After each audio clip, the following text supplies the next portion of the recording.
Meu nome é João Quer, eu sou repórter do Verdazo, sou torcedor do Palmeiras, mas eu não nasci palmeirense.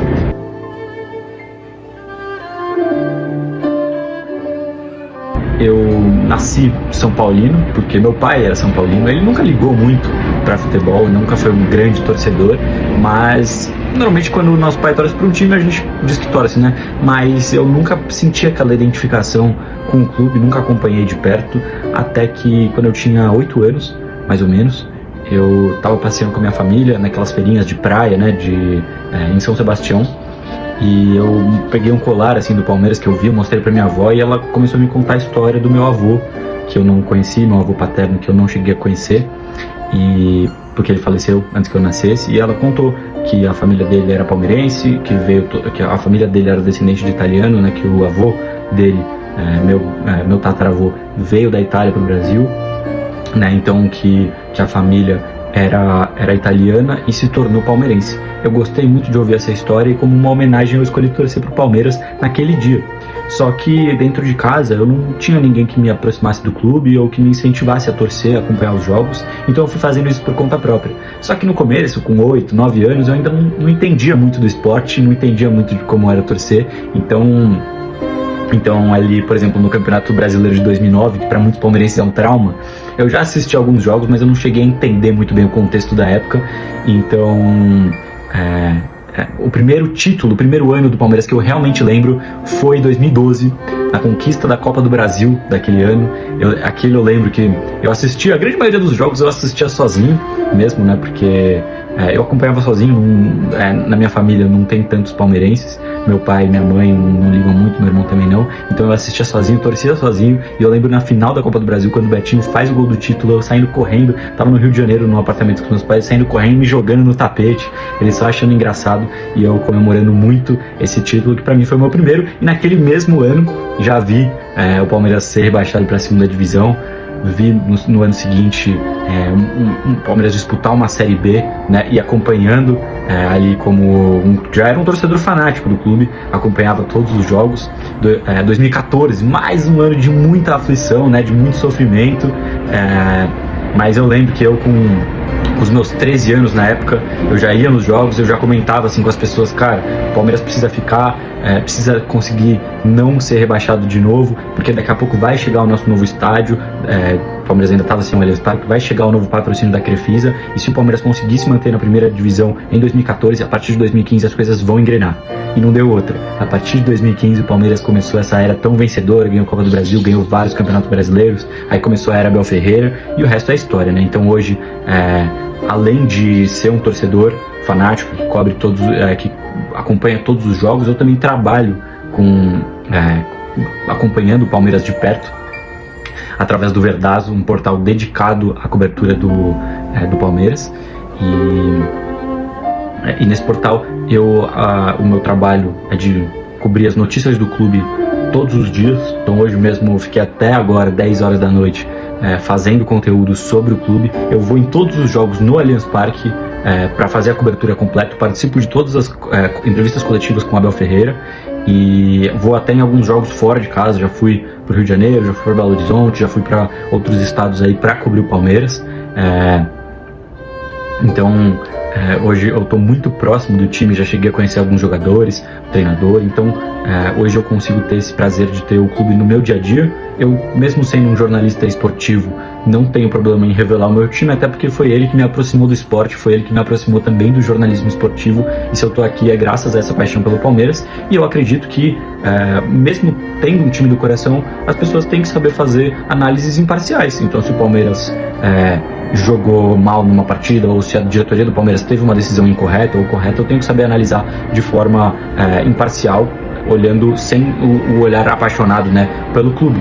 E através disso eu não tenho problema em revelar o meu time do coração, até porque foi ele que me trouxe aqui. Eu respeito quem não revela o clube, mas eu acho que todo mundo tem ali um sentimento, tanto o jornalista que é identificado com o clube, quanto o que não é identificado com o clube pode fazer análises parciais ou imparciais, dependendo do contexto. Então eu acho legal revelar, eu acho legal quando um jornalista consegue revelar o seu time do coração e mesmo assim fazer análises parciais. E essa que é a minha relação de torcedor aí com o Palmeiras.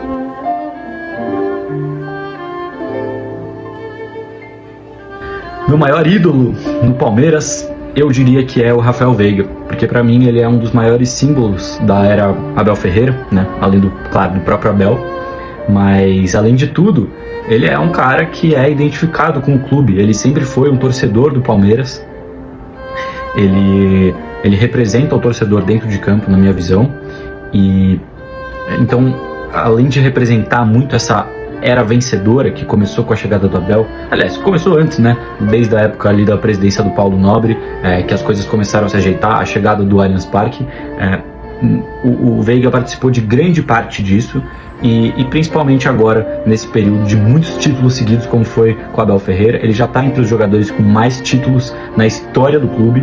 E para você e para mim, ver um cara que era um torcedor desde pequeno, que ia às arquibancadas do Estádio Palestra Itália, se tornar o jogador que ele é hoje e proporcionar para a torcida do Palmeiras as alegrias que ele já proporcionou, com gols em finais, mesmo sendo um meio-campista, o cara tem 12 gols em finais. É o cara mais decisivo da história do Palmeiras. Acho que isso é indiscutível. Pode não ser o maior jogador, para mim hoje o maior jogador ainda é o Ademir da Guia. Pode não ser o maior artilheiro, que ainda é o Heitor, e na era do futebol profissional é o César Maluco, que também é um ídolo para mim. Mas eu acho que ele tem tudo para se tornar um dos maiores jogadores da história do Palmeiras e para mim é um ídolo.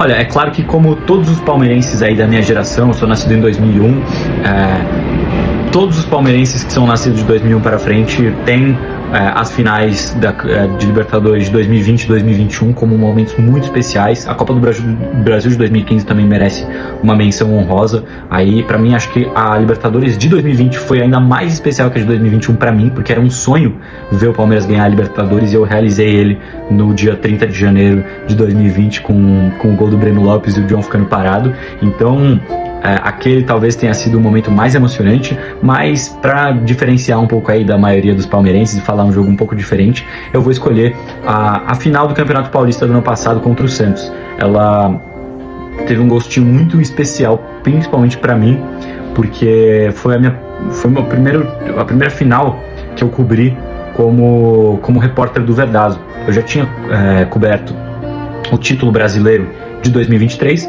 mas não teve a final, né? Era um campeonato de pontos corridos, foi muito legal de participar, mas em 2024, no dia do Campeonato Paulista, foi realmente muito, muito especial, porque eu pude acompanhar a festa do título lá de dentro do campo, conversar com muitos jogadores, conhecer muitos atletas do elenco, profissionais do clube, algo que, quando o time é campeão, tudo fica mais fácil de você conhecer as pessoas, de ter acesso, né? Quem trabalha na imprensa esportiva sabe do que eu tô falando. Os acessos são muito facilitados nessa época, quando o time é campeão. Então, nesse dia, eu pude conversar com o Endrick, pude conversar com o Abel Ferreira, não consegui falar com o Veiga, né? Mas falei com grandes jogadores aí do Palmeiras, o Gustavo Gomes, o Luan, na época, o Piquerez, o Estevão.